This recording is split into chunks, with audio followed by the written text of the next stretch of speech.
আসসালামু আলাইকুম রহমতুল্লাহ। তিরমিজির ৭২ নম্বর হাদিস, আনাস রাদিয়াল্লাহু তাআলা আনহু হাদিসের বর্ণনাকারী। তিনি বলেন, রাসূল সাল্লাল্লাহু আলাইহি ওয়াসাল্লামের নিকটে উরাইনা গোত্র থেকে একদল লোক আগমন করল।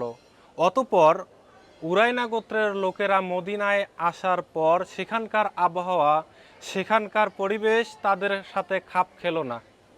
তারা এই অনুকূল পরিবেশ না হয় তাদের জন্য রাসূল সাল্লাল্লাহু আলাইহি ওয়াসাল্লাম বললেন যে, তাদের ব্যাপারে নির্দেশ প্রদান করলেন যে সাদাকার উটের নিকটে তাদেরকে পাঠিয়ে দিলেন এবং বললেন তারা যেন সেখানে উটের দুধ এবং মূত্র পান করে। অতঃপর তারা ইসলাম ধর্ম ত্যাগ করে রাসূল সাল্লাল্লাহু আলাইহি ওয়াসাল্লামের রাখালকে হত্যা করে সাদাকার মালসমূহ লুণ্ঠন করে নিয়ে চলে গেল। সাহাবীগণ তাদেরকে ধরে নিয়ে রাসূল সাল্লাল্লাহু আলাইহি ওয়াসাল্লামের নিকটে আগমন করলে রাসূল সাল্লাল্লাহু আলাইহি ওয়াসাল্লাম তাদেরকে বিপরীত দিকে হাত এবং পা কেটে দেওয়ার নির্দেশ প্রদান করলেন এবং চোখকে উপড়িয়ে ফেলার নির্দেশ দিলেন। অতঃপর সাহাবীগণ তাই করলেন যা রাসূল সাল্লাল্লাহু আলাইহি ওয়াসাল্লাম নির্দেশ প্রদান করলেন।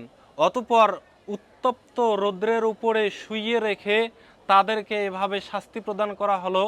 আনাস রাদিয়াল্লাহু তাআলা আনহু বলেন যে এই অবস্থায় তাদের মৃত্যু হলো। আমি এখানে যে কথাটা বলতে চাচ্ছি সেটা হচ্ছে এই যে রাসূল সাল্লাল্লাহু আলাইহি ওয়াসাল্লাম সবচেয়ে বেশি দয়ালু, সবচেয়ে মানুষের প্রতি সহানুভূতিশীল মানুষ, এরকম হওয়ার পরেও তাদের ব্যাপারে এত কঠোর নির্দেশ প্রদান করার কারণটা কি? আজকে আমাদের দেশেও যারা এরকম বিশৃঙ্খল পরিবেশ, যারা এরকম বিশৃঙ্খলতা তৈরি করার প্রচেষ্টা চালাচ্ছে, তাদেরকেও যদি আজকের সরকার এরকম পরিবেশ পরিস্থিতিকে কন্ট্রোল করার জন্য এভাবে তাদের ব্যাপারে ব্যবস্থা গ্রহণ করে, তাহলে ইসলামের নীতিতে সেটাও ভালো কাজ হবে বলে আমরা এই হাদিসকে উপস্থাপন করলাম।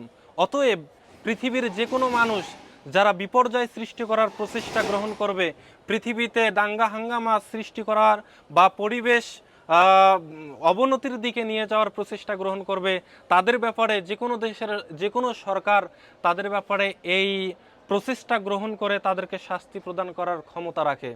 আল্লাহ সুবহানাহু ওয়া তাআলা মুসলিমদেরকে ন্যায় বিচার প্রতিষ্ঠা করার জন্য এরকম পদক্ষেপ যদি কেউ গ্রহণ করতে চায়, আল্লাহ তাআলা তাদের সহায় হবেন।